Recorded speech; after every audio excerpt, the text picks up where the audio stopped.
el destino oculto de las hijas de Miguel Hidalgo, y la descendencia que México ignoró durante 2 siglos. ¿De qué sirve ser llamado padre de la patria si tus propias hijas deben esconder tu apellido como si fuera una maldición? Miguel Hidalgo y Costilla liberó a un país entero del yugo español, pero condenó a su descendencia a vivir en las sombras de la historia. Durante más de 200 años, México veneró al héroe mientras ignoraba completamente que dejó una familia de carne y hueso, con hijas que lloraron su ausencia, y descendientes que heredaron un apellido demasiado pesado para llevar en público. 30 de julio de 1811, Chihuahua amanece con la noticia de que el cura rebelde ha sido fusilado. En Dolores, Guanajuato, una niña de apenas 8 años acaba de quedar huérfana. Se llama Micaela Hidalgo, y es la única hija sobreviviente del hombre que acababa de ser ejecutado por traición. Su madre, Josefa Quintana, la abraza mientras le explica que a partir de ese día, su padre ya no es solo de ellas. Ahora pertenece a la historia, y la historia, como descubrirían pronto, no tiene espacio para las familias de los héroes. La relación entre Miguel Hidalgo y Josefa Quintana comenzó cuando él llegó a hacerse cargo de la parroquia de Dolores en 1803. Era un secreto a voces en el pueblo. El cura ilustrado, que hablaba francés y leía a los enciclopedistas, que enseñaba a los indígenas a cultivar la vid y criar gusanos de seda, también era un hombre con necesidades humanas. Josefa le dio 2 hijas, Vicenta, que murió antes de cumplir los 10 años, y Micaela, nacida alrededor de 1803. Mientras Hidalgo organizaba tertulias literarias y conspiraba con criollos ilustrados, en su casa crecían estas 2 niñas que lo llamaban padre en la intimidad, pero debían guardar silencio en público. El celibato sacerdotal era una ficción que todos conocían pero nadie mencionaba. En la Nueva España, era común que los curas tuvieran sobrinas o ahijadas que vivían con ellos. Todos sabían la verdad, pero el decoro social exigía mantener la pantomima. Cuando sonaron las campanas aquella madrugada del 16 de septiembre de 1810, Micaela tenía apenas 7 años. Vio a su padre convertirse de párroco en general, de pastor de almas en líder de una revolución. Lo vio partir con miles de hombres armados con palos y machetes, enarbolando el estandarte de la Virgen de Guadalupe. No sabía que era la última vez que lo vería con vida. Los meses siguientes fueron de incertidumbre total. Las noticias llegaban a Dolores como rumores contradictorios, que el padre Hidalgo había tomado Guanajuato, que había abolido la esclavitud, que marchaba sobre la capital, que había sido derrotado en Puente de Calderón, que huía hacia el norte. Josefa Quintana intentaba proteger a su hija de la vorágine, pero era imposible. Todo el pueblo hablaba del cura que se había convertido en el enemigo público número 1 del virreinato. La noticia de la captura llegó en abril, la ejecución, en agosto, pero lo peor vino después. Las autoridades realistas no se conformaron con matar a Hidalgo, querían borrar su memoria, destruir todo rastro de su existencia. Su cabeza fue exhibida en una jaula de hierro en la Alhóndiga de Granaditas, en Guanajuato, como advertencia para futuros rebeldes. Sus propiedades fueron confiscadas, sus escritos, quemados, y su familia. Su familia simplemente dejó de existir oficialmente. ¿Puede una niña de 8 años entender que su padre es simultáneamente un héroe y un traidor, un santo y un hereje, un libertador y un criminal? Micaela creció con esa paradoja grabada en el alma. En los años siguientes, mientras la guerra de independencia continuaba con otros líderes, ella vivió en el anonimato más absoluto. Nadie debía saber que era hija del insurgente más famoso. Era peligroso, podía costarle la vida. Si te interesa conocer cómo sobrevive una familia cuando su apellido es gloria y condena al mismo tiempo, sigue escuchando. Lo que viene revela una historia de supervivencia que México prefirió olvidar. José Julián de Mendoza apareció en la vida de Micaela como una salvación. Era médico, un hombre respetable de Guanajuato que conocía el secreto de su origen, y aún así quiso casarse con ella. El matrimonio se celebró discretamente poco después de que México lograra su independencia en 1821. Para entonces, Hidalgo ya era oficialmente un héroe, pero ser su hija seguía siendo complicado. La nueva república necesitaba héroes míticos, no humanos con debilidades y familias irregulares. Micaela y José Julián tuvieron 8 hijos, 8 nietos del padre de la patria que crecieron sabiendo que su abuelo había iniciado la independencia, pero sin poder presumirlo. Los bautizaron con nombres comunes: Josefa, Miguel, Ignacia, Manuel, otra Ignacia, otro Manuel, Micaela y Francisco. Ninguno llevó el apellido Hidalgo de manera prominente. Era más seguro así. México estaba demasiado ocupado construyendo el mito del héroe inmaculado como para aceptar que ese héroe había sido un hombre con vida privada. La familia se estableció en Dolores Hidalgo, el mismo pueblo donde todo había comenzado. Era irónico vivir en el lugar que se autoproclamaba cuna de la independencia, mientras ocultaban ser la descendencia directa del hombre que la había iniciado. Cada 16 de septiembre, cuando el pueblo celebraba el grito de Dolores, ellos participaban como ciudadanos comunes, guardando su secreto. Las generaciones fueron pasando, y el secreto se fue diluyendo. Los hijos de Micaela tuvieron hijos, y estos a su vez tuvieron los suyos. Pero siempre hubo alguien en la familia que guardó la memoria. Documentos, cartas, objetos personales del cura Hidalgo, que Josefa Quintana había logrado esconder antes de que las autoridades confiscaran todo. Era su tesoro familiar, su prueba de identidad, su conexión con el hombre que México había convertido en estatua. Entre los nietos de Micaela destacó Ignacia, quien tuvo un hijo llamado Vicente Mendoza Quintana. Vicente fue el primero en décadas en hablar abiertamente sobre su ascendencia. Para entonces, ya era el siglo XX, y México había romantizado tanto la figura de Hidalgo, que parecía imposible que hubiera tenido una vida personal. Los libros de historia lo pintaban como un santo laico, un hombre dedicado completamente a la causa de la libertad. No había espacio para Josefa Quintana ni para sus hijas, porque México necesitaba un Hidalgo sin familia, sin debilidades humanas, sin vida privada. La respuesta está en la construcción misma de la identidad nacional. El país necesitaba héroes perfectos, figuras míticas que pudieran unir a una nación fragmentada. Admitir que Hidalgo había tenido hijas fuera del matrimonio, siendo sacerdote, complicaba la narrativa. Era más fácil ignorar a su descendencia que explicar las complejidades morales de la época. La Iglesia Católica tampoco tenía interés en reconocer a las hijas de Hidalgo, a pesar de que el cura había sido degradado y excomulgado antes de su ejecución. Seguía siendo incómodo admitir que uno de los héroes nacionales había violado el voto de celibato. Era mejor mantener el silencio, dejar que el mito prevaleciera sobre la realidad, pero las familias no pueden vivir de mitos. Los descendientes de Hidalgo necesitaban trabajar, estudiar, casarse, vivir vidas normales, y lo hicieron, generación tras generación, en Dolores Hidalgo y sus alrededores. Algunos se dedicaron a la medicina, como José Julián, otros al comercio, a la agricultura, a la educación. Vivieron vidas dignas pero discretas, siempre con la sombra del apellido que no podían usar completamente. ¿Cuántas veces habrán querido gritar al mundo quiénes eran realmente? ¿Cuántas veces habrán sentido orgullo y frustración al mismo tiempo cuando veían estatuas de su ancestro en cada plaza de México? Era su sangre, su historia, pero no podían reclamarla públicamente. El país entero celebraba a su antepasado mientras ellos permanecían invisibles. Si esta historia de un legado silenciado te está haciendo reflexionar sobre cuántas verdades incómodas esconde la historia oficial, compártela, porque cada héroe nacional tuvo una vida privada que los libros de texto prefieren omitir. El siglo XX trajo cambios lentos pero significativos. México se fue secularizando, la Iglesia perdió poder, y las costumbres sociales se relajaron. Ya no era escandaloso hablar de hijos naturales o de sacerdotes que no cumplieron el celibato. Pero para entonces, el mito de Hidalgo estaba tan consolidado que parecía imposible modificarlo. Fue hasta finales del siglo XX que algunos historiadores comenzaron a investigar seriamente la descendencia de Hidalgo. Encontraron los registros, hablaron con las familias, desempolvaron documentos olvidados.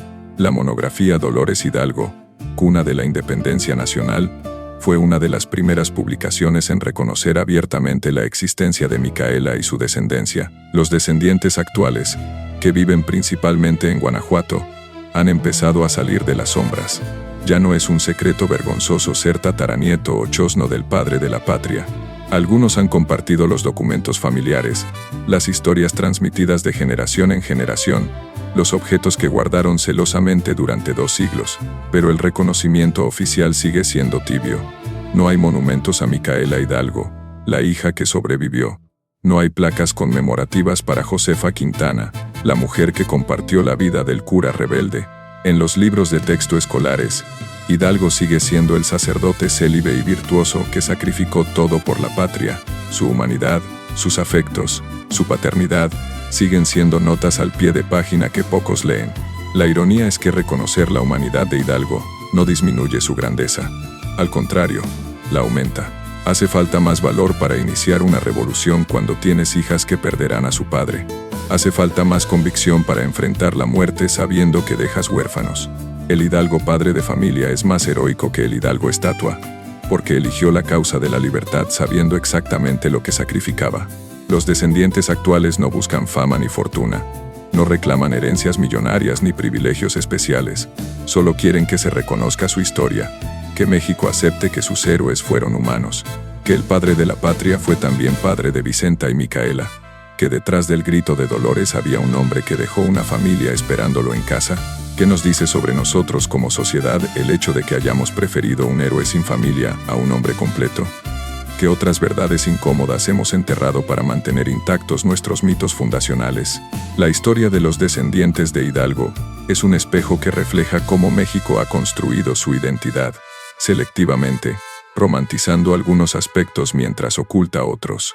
Hoy, cuando visitamos Dolores Hidalgo, vemos la casa de Hidalgo convertida en museo, la parroquia donde dio el grito, las estatuas y monumentos, pero en alguna casa modesta del pueblo, tal vez sin saberlo, podríamos estar pasando junto a un descendiente directo del hombre que inició nuestra independencia. Alguien que lleva su sangre pero no su apellido público. Alguien que conoce historias que los libros no cuentan. La descendencia de Hidalgo nos enseña que la historia oficial es solo una versión de los hechos, la versión conveniente, la que sirve para construir identidades nacionales. Pero las familias guardan otras historias, más íntimas, más humanas, más reales. Historias de niñas que perdieron a su padre por una causa mayor, de mujeres que guardaron secretos durante generaciones, de familias que vivieron con un apellido que era bendición y maldición al mismo tiempo. Si crees que la historia completa incluye también a quienes quedaron en la sombra de los monumentos, quédate hasta el final, porque el verdadero legado de un héroe no está solo en las batallas que ganó, sino en las vidas que tocó y las familias que dejó. El caso de los descendientes de Hidalgo no es único en la historia de México. Muchos héroes de la independencia y la revolución dejaron familias que fueron ignoradas o minimizadas por la historia oficial, pero el de Hidalgo es especial porque él es el símbolo máximo, el padre de la patria, el hombre cuyo grito se repite cada año en cada plaza de México. Imagine por un momento a Micaela Hidalgo de Mendoza, ya anciana, escuchando cada septiembre el grito que repite las palabras de su padre. ¡Viva México! ¡Vivan los héroes que nos dieron patria! Y ella, la hija del héroe máximo, aplaudiendo desde el anonimato, guardando su secreto. ¿Habrá sentido orgullo? ¿Resentimiento? Una mezcla de ambos. Sus hijos y nietos enfrentaron el mismo dilema. Cada vez que en la escuela estudiaban la independencia, cada vez que recitaban los nombres de los héroes, sabían que su sangre corría por sus venas. Pero no podían decirlo. Era su secreto familiar, su carga privada. Algunos lo llevaron con orgullo silencioso. Otros probablemente desearon no saber, no cargar con ese peso. El reconocimiento tardío que han empezado a recibir es agridulce. Por un lado, finalmente se reconoce su existencia, su lugar en la historia. Por otro, son más de 200 años de silencio, de invisibilidad forzada, de negación. 200 años en los que México prefirió un héroe de mármol a un hombre de carne y hueso. Los documentos que las familias guardaron durante generaciones son testimonios conmovedores. Cartas donde Hidalgo menciona a sus hijas, objetos personales que Josefa Quintana salvó, partidas de bautismo, actas de matrimonio. Cada papel es una prueba de humanidad, un recordatorio de que detrás del héroe había un hombre con afectos, preocupaciones, amor paternal. Uno de los documentos más reveladores es una carta donde Hidalgo, poco antes de iniciar la revolución, expresa preocupación por el futuro de sus hijas. Sabía que lo que estaba por hacer las pondría en peligro. Sabía que si fracasaba, ellas pagarían el precio. Y aún así, eligió seguir adelante. Esa carta nunca apareció en los libros de historia. No encajaba con la narrativa del héroe sin ataduras. La administración del legado de Hidalgo ha sido compleja. No hay herencia material que reclamar. Todo fue confiscado hace más de 2 siglos. El legado es puramente simbólico, histórico, moral, y ese legado lo ha administrado el Estado mexicano, no su familia. Los descendientes no tienen voz en cómo se presenta a su ancestro, en qué se dice o se calla sobre él. Algunos descendientes han intentado participar más activamente en la preservación de la memoria de Hidalgo. Han donado documentos a archivos históricos, han colaborado con investigadores, han dado entrevistas, pero siempre con cierta reserva, conscientes de que su testimonio puede ser visto con escepticismo, o peor aún, como un intento de aprovecharse del apellido ilustre. ¿Es posible reconciliar al Hidalgo héroe con el Hidalgo padre? ¿Puede México aceptar que su padre de la patria fue también un padre imperfecto, un sacerdote que no cumplió todos sus votos, un hombre con contradicciones? La respuesta a estas preguntas dice mucho sobre nuestra madurez como sociedad, sobre nuestra capacidad de aceptar la complejidad humana. Si esta historia sobre el costo humano de la gloria te está haciendo reconsiderar lo que creías saber sobre los héroes nacionales, compártela, porque detrás de cada estatua hay una historia familiar que nadie cuenta. El legado más importante que dejó Micaela Hidalgo no fue material sino moral, la dignidad en el silencio, la fortaleza en el anonimato, la preservación de la memoria familiar contra todo pronóstico.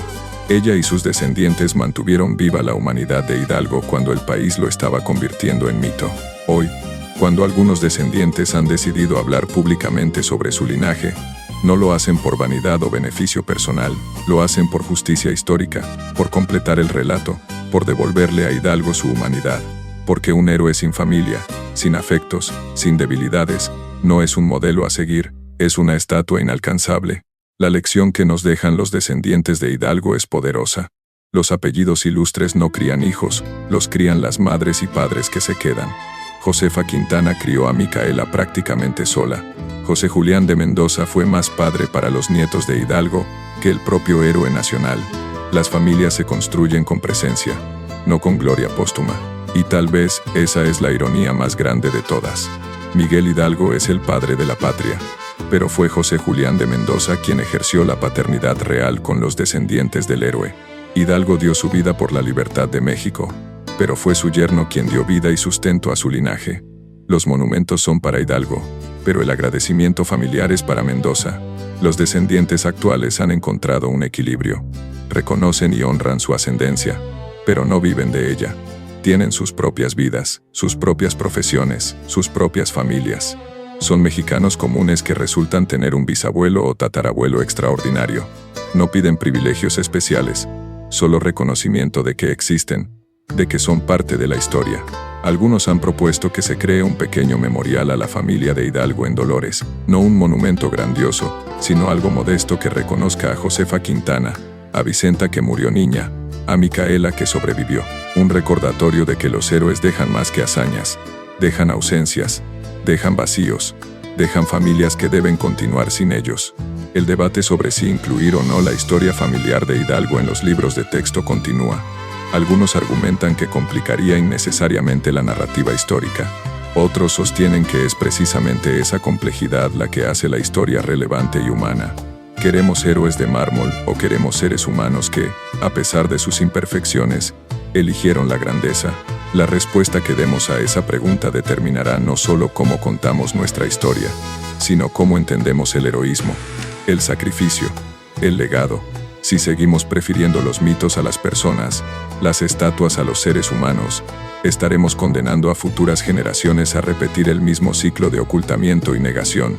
Los descendientes de Hidalgo nos recuerdan que todo acto heroico tiene un costo humano, que detrás de cada grito de libertad hay familias que quedan en silencio, que la gloria de unos puede ser la carga de otros, y que, al final del día, un legado vale tanto como la dignidad de quienes lo administran, incluso cuando un país entero lo reclama. La próxima vez que escuchemos el grito de independencia, tal vez deberíamos recordar no solo al cura valiente que lo pronunció, sino también a la niña de 8 años que quedó huérfana ese día, a la mujer que guardó los secretos, a las generaciones que preservaron la memoria, porque ellos también son parte de nuestra historia.